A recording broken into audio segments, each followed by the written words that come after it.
నమస్తే, good morning, welcome to morning news. చూద్దాం ఈరోజు.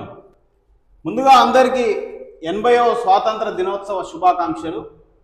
ఈ 80 సంవత్సరాల స్వతంత్ర భారతంలో మనం ఎంత ప్రగతిని సాధించినా ప్రతి భారతీయునికి మన మనస్సాక్షికి తెలుసు. దయచేసి ఈ సంవత్సరం నుంచి అయినా భారతదేశం అభివృద్ధి చెందుతున్న దేశం అని కాకుండా భారతదేశం అభివృద్ధి చెందిన దేశం అని మాట్లాడుకునే దిశగా మన అభివృద్ధి ఉండాలని కోరుకుంటూ భారతీయులందరికీ 80వ స్వాతంత్ర దినోత్సవ శుభాకాంక్షలు. రైట్, చూద్దాం. ప్రజావాణి. పూలే విధానాలతో ముందుకెళ్తున్నాం. ఫీజు కోసం ఏటా 2400 కోట్లు దరఖాస్తు చేసుకున్న నెల రోజుల్లోనే విద్యార్థుల ఖాతాల్లో జమ. పిల్లలను కుల వృత్తులకే పరిమితం చేసేందుకు యత్నించిన బీఆర్ఎస్. పూలే దంపతుల విగ్రహావిష్కరణ సభలో సీఎం రేవంత్ రెడ్డి. దయచేసి ఇక మీద చెప్పే ఏ ఉపన్యాసాలైనా ఏ కార్యక్రమాలైనా మీ ప్రభుత్వం ఎంత మేరకు పనిచేస్తుంది, మీ ప్రభుత్వం ఎంత ప్రగతిని చూపిస్తుంది అనే దిశ మాట్లాడాలని కోరుకుందాం. ఇక పాత చింతకాయ పచ్చడా అన్నట్టుగా పాడిందే పాడరా పాత పనుల దాసురా అన్నట్టుగా ఏం లేదు. ఎప్పుడు ఏ మీటింగ్ పెట్టు అది ఎటుపో ఈ బీఆర్ఎస్ ఊసు లేకుండా, గత ప్రభుత్వం ఊసు లేకుండా మాట్లాడే పరిస్థితి ఈ ప్రభుత్వానికి లేదు. పోనీ అవినీతి ఏమైనా తీసి వాళ్ళని ఏమైనా బయట పెడతారంటే అది లేదు. ఈ ఉదరగొట్టే ఉపన్యాసాలలో మాత్రం వాళ్ళని వాడుకోవడం అలవాటు అయిపోయింది. కనీసం స్వాతంత్ర దినోత్సవం రోజన్నా ఈ రోజు మాట్లాడే మాటలలో కూడా కేవలం మీకు సంబంధించినవి మాట్లాడుకోరు. దయచేసి రాజ్యాంగాన్ని గౌరవించుకోవాలి, వికసిత్ భారత్ లక్ష్యంగా ముందుకు సాగాలి. జాతిని ఉద్దేశించి రాష్ట్రపతి ప్రసంగం. భారత రాజ్యాంగాన్ని మనం గౌరవించాలని, వికసిత్ భారత్ లక్ష్యంగా అందరూ పనిచేయాలని రాష్ట్రపతి ద్రౌపది ముర్ము సందేశం ఇచ్చారు. అభివృద్ధి ఫలాలు దేశంలోని ప్రతి ఒక్కరికి అందాలని ఆమె ఆకాంక్షించారు. అంతేకాదు డాక్టర్ బాబా సాహెబ్ అంబేద్కర్ ఆశయాలను మనం గుర్తుంచుకోవాలని రాష్ట్రపతి తన సందేశంలో పేర్కొన్నారు. తెల్లారితే 80వ స్వాతంత్ర దినోత్సవ వేడుకల ప్రసంగాన్ని ఊహించుకొని ఇట్లా చెప్పిన పరిస్థితి. డిసెంబర్లో Telangana rising global summit. Invest Telangana థీమ్తో సమ్మిట్ ప్లాన్. క్యూర్ పరిధిలో ఇంద్రమ్మ ఇళ్లకు భూ కేటాయింపులు. ఘనంగా నేటి స్మార్ట్ రేషన్ కార్డుల పంపిణీ కార్యక్రమం. క్యూర్ పరిధిలో ఆటోలను ఈవీలుగా మార్చేందుకు పథకం. స్కిల్ యూనివర్సిటీ పరిధిలోకి ఐటీఐలు, పాలిటెక్నిక్లు 7 రకాల సన్నాలకు సాగుకు ప్రోత్సాహం. ప్రచారం. మక్తల్, నారాయణపేట, కొడంగల్ ఎత్తిపోతలకు 2100 కోట్ల అంచనాట. తెలంగాణ కేబినెట్ కీలక నిర్ణయాలు ఆమోదం. రైట్. ఈ తెలంగాణ రైజింగ్ గ్లోబల్ సమ్మిట్ ఇటు థీమ్ ఇన్వెస్ట్ తెలంగాణ థీమ్తో సమ్మిట్ ప్లాన్ అట. మరి ఏ మార్టి ఇన్వెస్ట్మెంట్లు తీసుకొస్తారో మరి ఏందో, దానివల్ల ఎంత నిరుద్యోగిత రేటు తగ్గుతో కనీసం పారదర్శకంగా శ్వేతపత్రం రిలీజ్ చేయరు దాని మీద. రాజగోపాల్ రెడ్డి వ్యాఖ్యలు సరికాదు, పార్టీ వేదికల్లో మాత్రమే చెప్పాలి. PCC chief Mahesh Kumar Goud. కాంగ్రెస్ పార్టీలో సీఎం సహా ఎవరికైనా ఒకటే గౌరవం ఉంటుందని టీపీసీ అధ్యక్షుడు మహేష్ కుమార్ గౌడ్ అన్నారు. మునుగోడు ఎమ్మెల్యే రాజగోపాల్ రెడ్డికి కూడా అదే గౌరవం ఉంటుంది. కార్యకర్త అయినా ముఖ్యమంత్రి అయినా పార్టీ లైన్ దాడితే వాళ్ళ మీద ఒకే రకమైన నిర్ణయాలు తీసుకునే అవకాశం ఉంటుంది అన్నట్టుగా తెలియజేస్తుండో. మరి ఏం తప్పైతే ఏం మాట్లాడలేదు, అంత ఉన్నది ఉన్నట్టే మాట్లాడిన పరిస్థితి. బావమరిది మృతికి కేసీఆర్ సంతాపం. భౌతికాయం వద్ద నివాళులు. ఇక నుంచి స్మార్ట్ రేషన్ కార్డులు ట్యాంపరింగ్ అవకాశం లేకుండా ఏర్పాటు. నేడు సంగారెడ్డి సీఎం చేతుల మీదుగా విడుదల. ప్రజా పంపిణీ వ్యవస్థ మరింత స్మార్ట్గా మారుతుంది. తెలంగాణ ఆవిర్భావం తర్వాత రేషన్ కార్డులను పంపిణీ చేస్తామంటూ ఊరిస్తూ వచ్చారు. సంగారెడ్డిలో శనివారం 15 ఆగస్టు పురస్కరించుకొని సీఎం రేవంత్ రెడ్డి స్మార్ట్ కార్డును పంపిణీ చేయనున్నారు. అదే రోజు రాష్ట్ర వ్యాప్తంగా మంత్రులు, ప్రజాప్రతినిధులు, అధికారులు కార్డులు అందజేయనున్నారు. సంగారెడ్డిలో భారీ బహిరంగ సభ ఏర్పాటు చేస్తున్నారని స్థానిక కాంగ్రెస్ నేత జగ్గారెడ్డి దగ్గరుండి ఏర్పాట్లు పరిశీలించారు. అంత బాగానే ఉంది, కానీ ట్యాంపరింగ్కి అవకాశం లేకుండా ఏర్పాటు అంటే అసలు నాకు ఇప్పటికీ అర్థం కాని విషయం ఏంటంటే, రేషన్ కార్డులలో బోగస్ రేషన్ కార్డులు ఏంది, దొంగ రేషన్ కార్డులు ఏంది, ట్యాంపరింగ్ ఏం జరుగుతుంది అనేది నాకు అర్థం కావట్లేదు వాస్తవానికి. రేషన్ కార్డులలో ట్యాంపరింగ్ ఏం జరుగుతుంది? అనర్హులకు రేషన్ కార్డులు ఉంటాయి. మరి ఈ స్మార్ట్ రేషన్ కార్డులకు గుర్తించి ఎంత దొరికిచ్చారో చెప్పాలి దయచేసి. బోగస్ రేషన్ కార్డులు, దొంగ రేషన్ కార్డులు, అనర్హులకు ఉన్న రేషన్ కార్డులు, ఏదైతే ప్రభుత్వ ఉద్యోగులకు ఉన్నాయో, ఏదైతే ఎకరాలు భూములు ఉన్న వాళ్ళకు ఉన్నాయో, ఏదైతే కోట్ల రూపాయల సంపాదన ఉన్న వాళ్ళకు ఉన్నాయో, అవి ఎంత మేరకు ఈ స్మార్ట్ రేషన్ కార్డులు ఇంట్రడ్యూస్ చేసిన తర్వాత కోల్పోయారో కనీస సంఖ్యను బయట పెట్టాలి ప్రభుత్వం. చూద్దాం.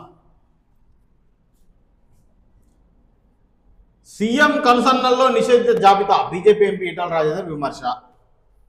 నిరసన తెలిపే హక్కు విద్యార్థులకు ఉంది. నల్సార్ ఘటనపై బీసీఐ జోక్యం సరికాదు. సుప్రీంకోర్టు ప్రధాన న్యాయమూర్తి జస్టిస్ సూర్యకాంత్ చెప్తున్న పరిస్థితి. నాకు విద్యార్థులకు మధ్య బీసీఐ జోక్యం అవసరం లేదు, వాళ్లకు నిరసన తెలిపే హక్కు ఉంది. నేను విద్యార్థిగా ఉన్నప్పుడు కూడా అలాంటి నిరసనలు తెలిపి వచ్చిన వాడిని అన్నట్టు ఇటు సిజేఐ చెప్తున్న పరిస్థితి. రాహుల్ గాంధీకి సుప్రీంకోర్టులో భారీ ఊరట. సావర్కర్పై వ్యాఖ్యలకు వేసి కొట్టివేత.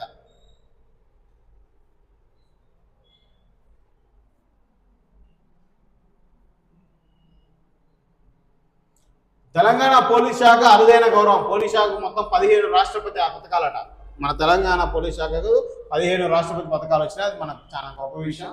ఇదే ఉత్సాహంతో ప్రజలకు చేరువగా ప్రజల భద్రత మరింత పటిష్టంగా ఏర్పాటు చేసే దిశగా పోలీసు వ్యవస్థ పనిచేయాలని కోరుతున్నాం.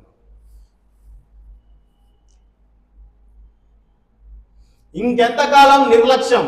జిల్లా వచ్చింది కానీ అభివృద్ధి ఎక్కడ? కార్యాలయాల పెరుగుదలే ప్రగత?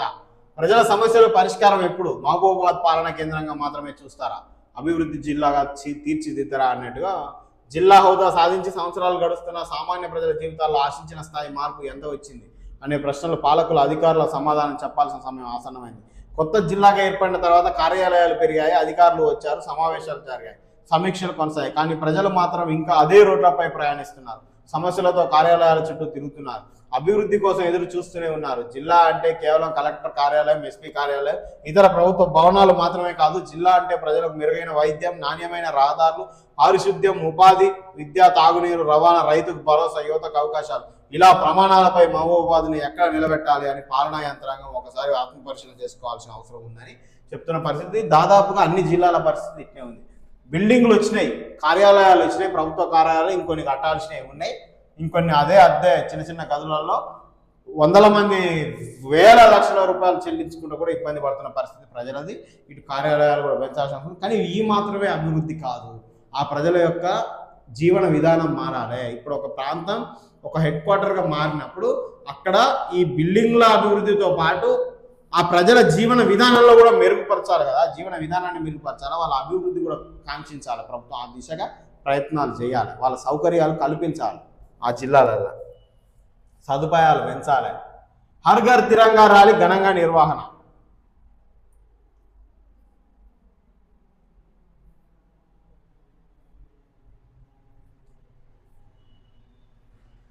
మేడ్చల్లో అక్రమాలపై అధికారుల ఉక్కుపాదం. కేఎల్ఆర్ ఫేజ్ 2లో అక్రమ రేకుల షెడ్ల కూల్చివేత. ఏస్ భాస్కర్, టీపీఎస్ సాయి తేజ ఆధ్వర్యంలో చర్యలు జరిగింది.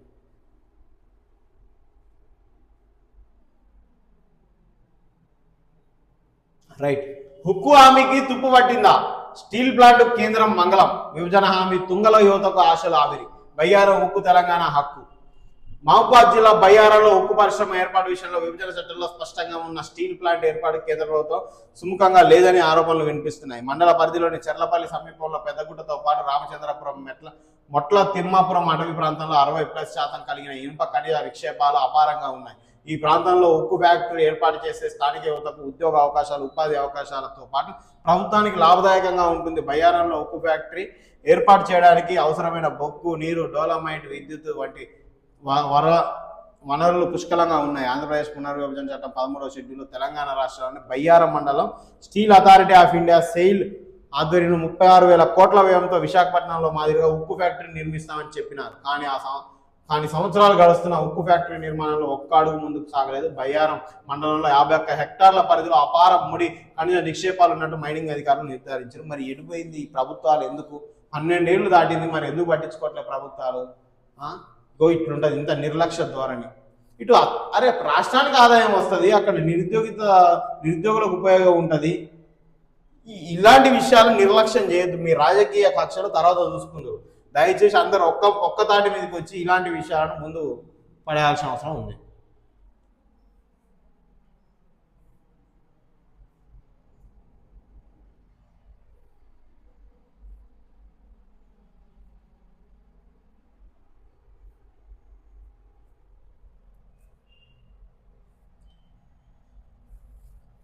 ఆగస్టు 15 స్వాతంత్ర స్ఫూర్తికి ప్రతీక. నేడు దేశవ్యాప్తంగా 80వ స్వాతంత్ర దినోత్సవ వేడుకలు. త్యాగధనుల స్మరణతో జాతీయ జెండాకు వందనం. దేశ చరిత్రలో ఆగస్టు 15 ప్రత్యేక స్థానం ఉంది. బ్రిటిష్ పాలన నుంచి భారతదేశం స్వాతంత్రం పొందిన 1947 ఆగస్టు 15 పురస్కరించుకుని ప్రతి ఏడాది స్వాతంత్ర దినోత్సవాన్ని ఘనంగా నిర్వహిస్తున్నారు. 2026లో దేశం 80వ స్వాతంత్ర దినోత్సవాన్ని జరుపుకోనుంది. దేశవ్యాప్త ప్రభుత్వ కార్యాలయాలు, విద్యా, స్థానిక సంస్థలు, స్వచ్ఛంద సంస్థల్లో జాతీయ జెండాను ఎగురవేసి స్వాతంత్ర సమరయోధులకు నివాళులు అర్పించనున్నారు. పోరాటాల ఫలితంగా స్వేచ్ఛ. భారత స్వాతంత్రం ఒక్క రోజులో సాధించిన విజయం కాదు. బ్రిటిష్ వలస పాలనకు వ్యతిరేకంగా దశాబ్దాల పాటు సాగిన ప్రజా ఉద్యమాలు, ఆందోళనలు, త్యాగాలు, జైలు జీవితం, ప్రాణ త్యాగాల ఫలితంగానే దేశానికి స్వేచ్ఛ లభించింది. మహాత్మా గాంధీ, జవహర్లాల్ నెహ్రూ, సర్దార్ వల్లభాయ్ పటేల్, సుభాష్ చంద్రబోస్, భగత్ సింగ్ తదితరులతో పాటు అనేక మంది తెలియని సమరయోధుల స్వాతంత్ర పోరాటంలో కీలక పాత్ర పోషించారు. వారి త్యాగాల వల్లే నేడు మనం స్వేచ్ఛగా జీవిస్తూ ప్రజా హక్కులను అనుభవిస్తున్నాం. అందుకే స్వాతంత్ర దినోత్సవం కేవలం పండుగ కాదు, దేశం కోసం ప్రాణాలు అర్పించిన మహనీయులను స్మరించుకునే పవిత్ర సందర్భం. త్రివర్ణ పథకానికి ప్రత్యేక గౌరవం. స్వాతంత్ర దినోత్సవ వేడుకల్లో జాతీయ జెండా ఆవిష్కరణ ప్రధాన ఘట్టంగా నిలుస్తుంది. భారత త్రివర్ణ పథకాన్ని 1947 జూలై 22 రాజ్యాంగ సభ ప్రస్తుత రూపంలో ఆమోదించింది.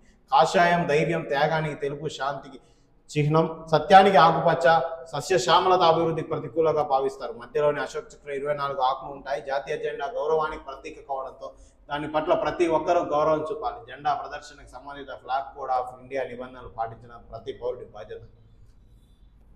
పాఠశాలల్లో దేశభక్తి సందడి. స్వాతంత్ర దినోత్సవం సందర్భంగా పాఠశాల కళాశాలలో ప్రత్యేక కార్యక్రమాలు నిర్వహిస్తారు. జెండా ఆవిష్కరణ, జాతీయ గీతాలాపన, దేశభక్తి గీతాలు, ప్రసంగాలు, సాంస్కృతిక కార్యక్రమాలు, వ్యాసరచన, చిత్రలేఖనం, క్రీడా పోటీల వంటి కార్యక్రమాలతో విద్యార్థులు దేశభక్తి భావాన్ని పెంపొందిస్తారు.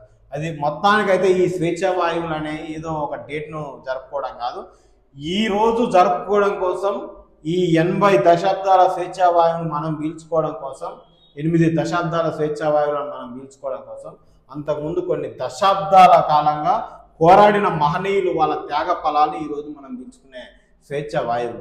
80వ స్వాతంత్ర దినోత్సవ వేడుకలు మనం జరుపుకుంటున్నాం అంటే 80 ఏళ్ల క్రితం కొన్ని దశాబ్దాల కాలం ఆ ఆంగ్లేయుల వలస పాలనకు మగ్గిపోయి దాన్ని వ్యతిరేకించి ప్రాణత్యాగాలు చేసి వీళ్ళ జీవితం మొత్తం పోరాడి మనకి ఈ స్వేచ్ఛను మన ముందు తరాల వాళ్ళు మనకు అందించారు.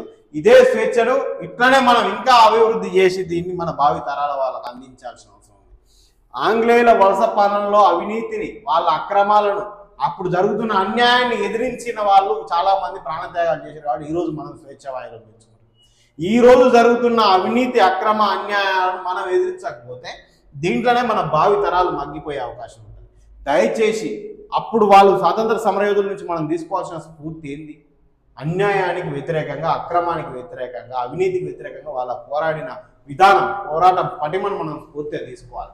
ఇప్పుడు మన కళ్ళ ముందు జరిగే అన్యాయాన్ని, అవినీతిని, స్వార్థం అనే గోడలు కూల్చేయాలి ఎవరికి వాళ్ళ మనసులలో. నేను, నా కుటుంబం, నా పని, నా లాభం, నా కథ అనే స్వార్థాన్ని మర్చిపోయి మనం సమాజం, భావి తరాలకు ఈ సమాజాన్ని అవినీతి రహితంగా అందిద్దామన్న ఆలోచనతోటి ప్రతి ఒక్కరు తోడ్పడాలి. మనవంతు పాత్ర.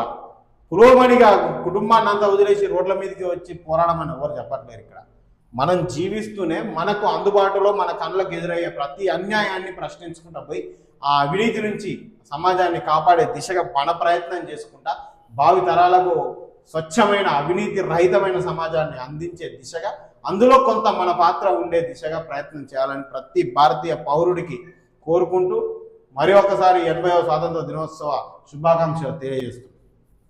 రైట్.